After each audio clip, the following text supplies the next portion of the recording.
G'day, Deputy Speaker. I applaud the government for this bill. It's a good bill. It's good that we're taking responsibility for our waste. It's good that we're moving towards a circular economy. It's also good to see all of Australia's governments have been able to agree on something. So I think this is a positive initiative. However, Deputy Speaker, regrettably, it's a very small step. And when I say we're moving towards a circular economy, it's a very small step in that regard, and it's a missed opportunity to address a number of other really important related issues. And I encourage the government to turn its mind. I see the minister coming into the chamber right now. I'd ask the minister to turn his mind to other equally important dimensions to this broad issue. For a start, we need much better product stewardship law in this country. Now, I note we do have a Product Stewardship Act 2011. I note that it's recently been reviewed and the government will be responding to that review and acting on it, hopefully. I would remind honourable members what this mysterious product stewardship is. It's an approach to managing the impacts of different products and materials, acknowledging that those involved in producing, selling, using and disposing of products have a shared responsibility to ensure those products or materials are managed in a way that reduces their impact throughout their life cycle. It's particularly relevant to commodities that you can't basically put in your curbside recycling bin.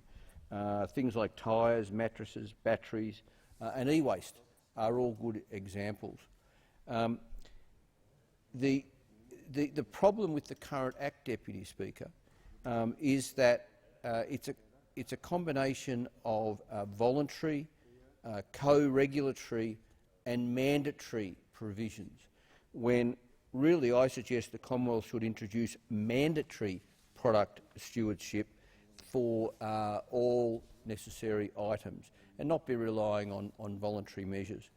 The fact is, Deputy Speaker, that the current voluntary targets have simply failed to deliver results. And in fact, the National Waste and Recycling Industry Council would be pleased to see mandatory stewardship laws. Mandatory measures that would ensure whole-of-life consideration of a product by the manufacturer.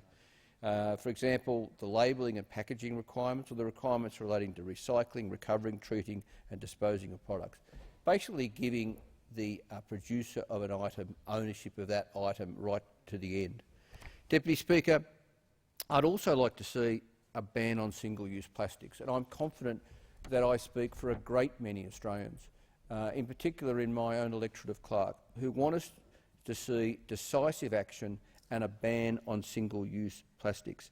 And of course, this bill today does not ban single-use plastics, and this bill would have been a good opportunity to implement a phase-out of single-use plastics, including soft plastics like Glad Wrap, to use a brand name, plastic bottles, when indeed we could return to the lovely days of glass bottles and only glass bottles, even glass milk bottles.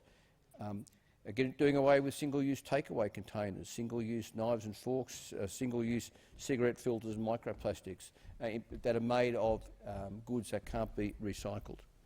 Deputy Speaker, we also need the Commonwealth to set the example and take the lead. In fact, peak waste management bodies have consistently called for the Commonwealth Government to take the lead by committing to procurement of recycled materials. The export ban should have been seen as an opportunity to create genuine Australian markets for Australian recycled materials. For example, it would be very easy to mandate federal government departments to use recycled materials in things like road surfacing, in street furniture, material used in construction. I suggest, Deputy Speaker, a mandatory 30% target for procurement of recycled goods would assist in the creation by federal agencies, would assist in the creation of a strong remanufacturing sector and show leadership for state and local governments, who hopefully would legislate their own mandatory requirement for the minimum amount of recycled materials. Deputy Speaker, to that end, earlier this year I actually moved a private member's bill.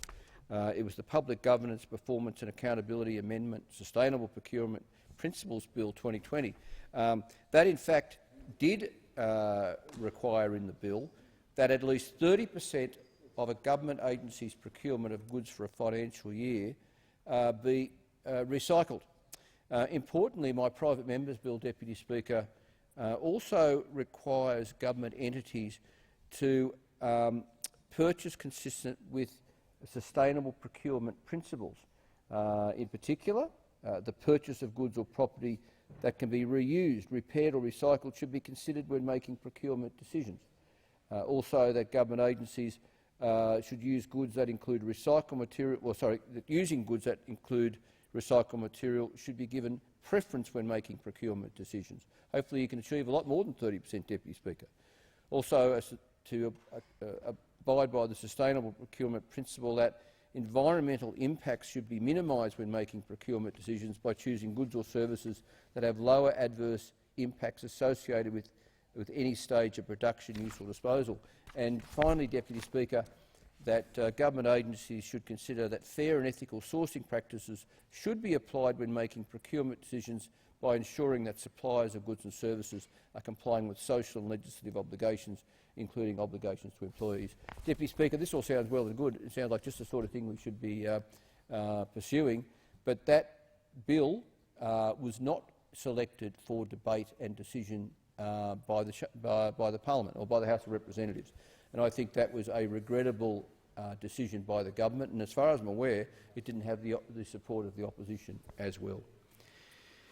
Deputy Speaker, I suggest we also need to harmonise our container deposit schemes. Now, I thank the Minister, and through you, Deputy Speaker, to the Minister, I thank him for the time he took several weeks ago to brief me on how we've got to this stage nationally with our myriad of container deposit schemes. And I do note the explanation from the Minister that the schemes in all of the different jurisdictions have all sorts of different histories and there are all sorts of sensitivities, and it might not be as simple as having a national container deposit scheme. But I do take this opportunity to urge the Minister again that if we're going to rely on harmonising existing schemes rather than having a national scheme, then I do think the pressure is on the federal government to harmonise those schemes as quickly as possible. And it does seem that that is on the horizon now that every jurisdiction has or is getting a container deposit scheme.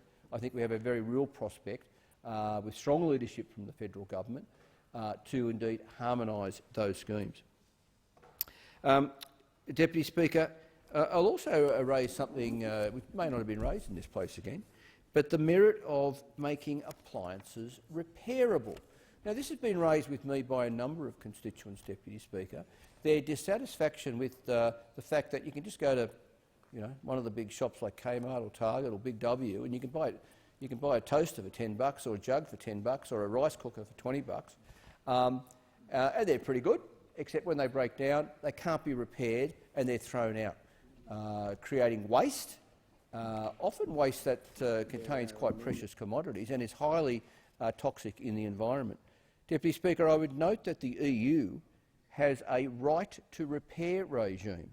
I'll say that again, the EU has a right to repair regime, and it requires manufacturers to create repairable goods and to provide spare parts for up to 10 years. Now, Deputy Speaker, through you to the Minister, I think there's some merit in the government considering doing that. I think it's great merit. Because it's all well and good, particularly if you're on a low income. It's very handy to be able to buy a very cheap kitchen appliance. But if the right to repair was cleverly designed, it would probably be cheaper to repair one of those items than to go buy another $10 toaster or $15 rice cooker or whatever. Deputy Speaker, I'll wrap up by making the point, though, that as good as this bill is today, and it is good, but it doesn't go very far. And the cynical amongst us might say there's a little bit of greenwashing going on here, because at the end of the day, there are so many pressing environmental issues in this country that aren't being addressed. The obvious one is climate change. And in the Federation Chamber earlier today, Deputy Speaker, I spoke about the urgent need for strong action on climate change, and I laid out my argument in the little time I had there that really we should be on a credible pathway to 100% renewable energy in this country and zero net carbon emissions. and that is in fact achievable. That renewable energy now is affordable. It's actually cheaper than building new coal-fired power stations or gas-fired power stations, and it's reliable. You know, this nonsense that renewables is only good when the wind is blowing and the sun is shining is a nonsense, because there are so many technologies that can plug the gaps or can store the energy from when the wind was blowing or when the sun was shining. Pumped hydro is probably the most obvious example, but there are other technologies that can be used to store energy when there's an abundance, say, during the day and when the wind is blowing. And there's other technologies like geothermal, wave, tidal, green hydrogen. There are so many other technologies. And of course, Deputy Speaker, there is the still unaddressed issue that this country needs a whole new environmental legislative framework. It was quite upsetting the other day, I think it was my most recent sitting week, when the government went ahead with its push to devolve the EPBC Act to state and territory governments. State and territory governments that have time and time again proven that they can't be trusted to look after threatened species and the other issues covered in the EPBC Act. What this country needs, Deputy Speaker, is a whole new legislative framework, one that is at the national level, is totally independent, that takes the ability to intervene away from the federal minister, a legislative framework that will genuinely protect our flora and fauna, and in particular our threatened species, our rivers and so on. And finally, Deputy Speaker, when I look at what is needed for the environment in this country, apart from looking after waste, apart from addressing climate change, apart from having a whole new environmental legislative framework to protect flora and fauna, we've also got to finally do something about animal welfare in this country, Deputy Speaker. Time and time again it has been shown that the state and territory governments can't be trusted to care for our animals. Time and time again it has been shown that self-regulation by certain industries can't be trusted. I mean, what a nonsense that at the moment the egg industry says that free range is no more than 10,000 hens per hectare, i.e. 1 square metre per chook. I mean, what a nonsense. It should be at least 10 times that. There's an example of where an industry can't be trusted to be making its own rules or at least guidelines. And how many times do we have to see the cruelty to animals in the racing industries, which are all self-regulating, where animal welfare is mixed up with gambling and profit? It doesn't work. So there's another area to do with the environment and our flora and our fauna where the government needs to act. We need to have an independent National Office of Animal Welfare that is removed from the government, can't be interfered with by the government, that can look at animal welfare in all its forms in this country and has powers to investigate and has powers to punish those that would be cruel to our animals. And I'm not just talking about the live animal export industry here, Deputy Speaker. I'm talking about animal welfare in all its forms, both in the farm, in the home and in the gambling and recreation space. So a body that could crack down on the systemic cruelty in the thoroughbred racing industry, in the steeplechasing industry, in the trots industry, in the greyhound racing industry, in the industrial production of eggs and pork, the puppy farms that are churning out puppies and kittens. I mean, no wonder at places like 10 Lives in my electorate of Clark, you know, not only are they bracing for the spring kitten breeding season that's just upon us now, but they'll be bracing for all of the dumped kittens, you know, about a month after Christmas, when the novelty's worn off and families move on. So, Deputy Speaker, I've covered a lot of ground here. I do want to commend the government for this particular bill. It is good as far as it goes, but heavens, there's a lot of work still to be done. A lot of work to be done with everything from mandatory product stewardship laws, banning single-use plastics, having greater Commonwealth procurement of recycled goods, harmonising our container deposit scheme, making appliances repairable, and then there's the big issues: fixing the climate, protecting our environment and protecting our animals in particular. Thank you, Deputy Speaker. Question